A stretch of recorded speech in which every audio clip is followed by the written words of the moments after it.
Hey guys, Kyle Studer, kylestuder.com. I'm a retirement planner.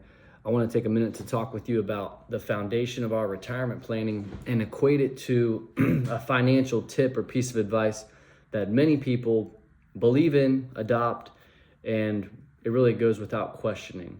So, first, I'm going to start with the financial piece of advice that everybody seems to gobble up and believe in, and I myself think it's a great idea too, is an emergency fund, okay? What is the purpose of an emergency fund? Now, hang with me.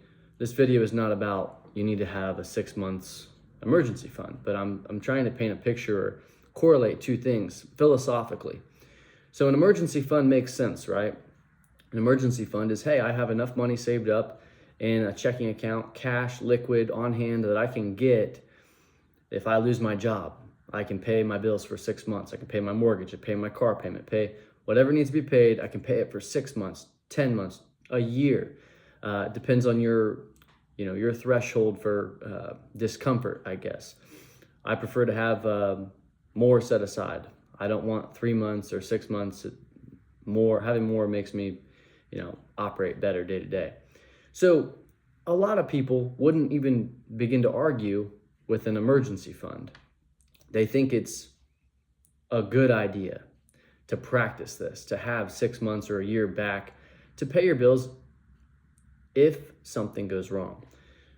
Our retirement planning foundation is very similar philosophically. So if you have $1 million or $3 million in investable assets, whatever it is you have, when it's all you got, it's a lot. It's a lot when it's all you got. So what we believe in is similar to an emergency fund. It's there if something goes wrong. We like to take the Social Security, any pension income you may have, whether you were a teacher or a firefighter or some other type of government pension perhaps. We take your guaranteed income sources. We want your income sources to be enough to pay the bills and to provide the lifestyle that you want in retirement. Essentially, we believe in bringing the floor, creating a higher floor. So let's say you need $10,000 a month and you're going to have $4,000 from Social Security and you got $1,000 from a pension from one of your old employers, and we've got a $5,000 gap to get you to where you would love to be. And let's say you've got $2 million in investable assets. Our approach, not always, but more often than not, this is what makes the most sense. Everybody's different. Every case has its own twists and turns. But what we would philosophically lean towards is let's take a portion of your investable assets, and I'm talking to 60-year-olds, 62, 64, 65, those who are in the latter third of their life, where if, similar to the emergency fund, if something happens, what do I mean? If the market drops 30% and you're 64 and you wanted to retire next year, if something happens, the foundation, your income is going to be at this $10,000 mark. You know your income is going to be wherever it needs to be first. Then, once our income is strong enough and you have enough to keep the lights on, pay the bills, and enough for what you would love to have, right? Say you need $6,000 a month, but you'd love to have 10. For example, once we know you're at that 10, yes, of course, we don't want the market to have any volatility. We want your assets to continue to grow. But the purpose of setting the foundation is so you can weather those storms. Because what if you don't have an emergency fund and you lose your job? What if you're 64 and you don't have a personal pension, which we would help you set up? What if you don't have any guaranteed income sources other than your Social Security? What if your Social Security isn't even enough to pay your bills? And what if at 64, the market drops 30, 40%? And you may ask, well, isn't the market like the market's been great, Kyle. Isn't it like always going up? Well, it's not always going up. It's dropped 30% over its history 8 different times. Just in my lifetime, the things I can rattle off: the dot-com bubble, 2000 to 2002, 2007 to 2009, the mortgage crisis, COVID-19, just a few years ago, it dropped 30%. If you go all the way back to the Great Depression, 1973, 74, there's been a number of instances. Now, let me tell you what nobody on the face of the planet can tell you, myself included. We can't tell you when it's going to happen again. Therefore, if you're operating and moving towards retirement and we don't know when the next hiccup's going to come, and nobody can tell you when it's going to come, and you're in a position where you can take a piece of your investable assets, raise the floor of your living throughout retirement, that's what we think philosophically makes a ton of sense. And you can equate it to this very popular idea that I mentioned earlier of having an emergency fund. It's basically like, no matter what happens, I know my income is going to be strong enough for me to live the life that I need this much money to pay my bills, and I'd love to have this much money to do what I want, to spend it on my grandkids, to be part of this club, to travel, to go to Europe, to whatever it is throughout retirement that you want to be doing and whoever you want to be spending time with.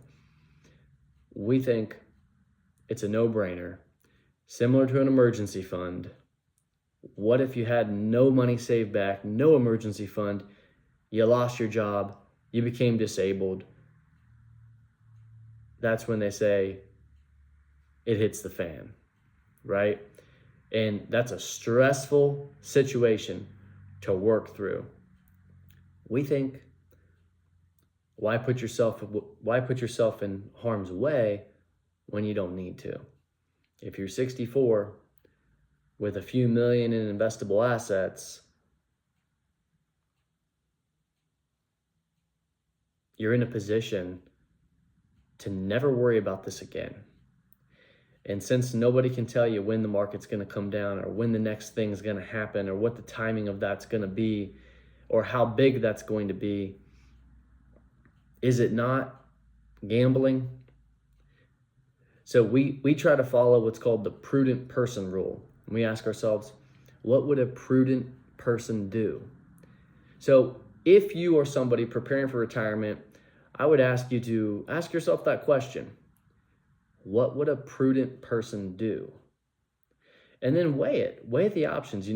Get a piece of paper out. Rather than worrying about this in your mind, get it out on paper, bring it into the tangible world, and list out, all right, so if the market goes up 12% this year, that would be cool. How much would that really change my retirement? I used to, when I was younger, I used to talk with some of my friends, like, when you're just starting in your career, and I was trying to kind of discern, man, like, what's the difference between like making $60,000 a year or making 90? Like, what's the difference between this income and that income? And I used to say things like, would you just have a little bit nicer furniture? Like, would you just go out to eat a little bit more? Would your house be a little bit more expensive? Like, how much better would your life be on a day in, day out basis if you just made, $30,000 more in that example? Just something that we used to kick around. And so I want to tell you that story to kind of help you correlate it to this.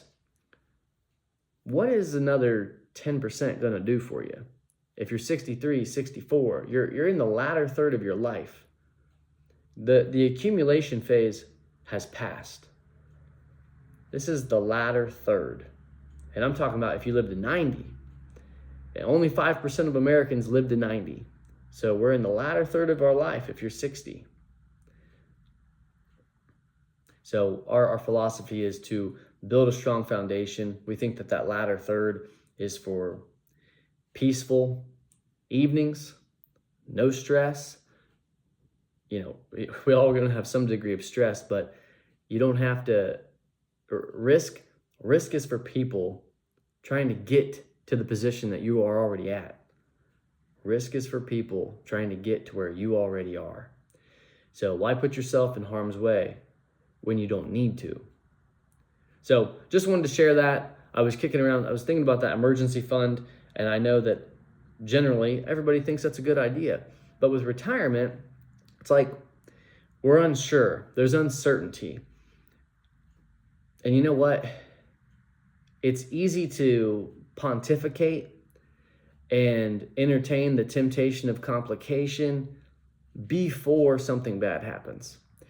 But the day that it happens, the next 3 to 5 years, 10 years, whenever that is, for all the individuals who are 60 to 65 at that time, and they take a 30, 40, 50% hit because of things totally out of their control, they're going to wish that they maybe had that emergency fund.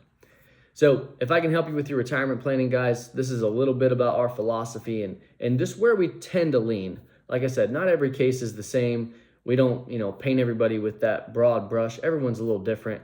But for a lot of people, it makes a lot of sense. And the closer you look, the more sense it makes. If you want to know more about our firm and what we do, go to kylestuder.com, read a little bit about us. And if you would like, reach out. You can direct message me or go through the website. We'd be happy to discuss further. Have a great day. Thanks for watching.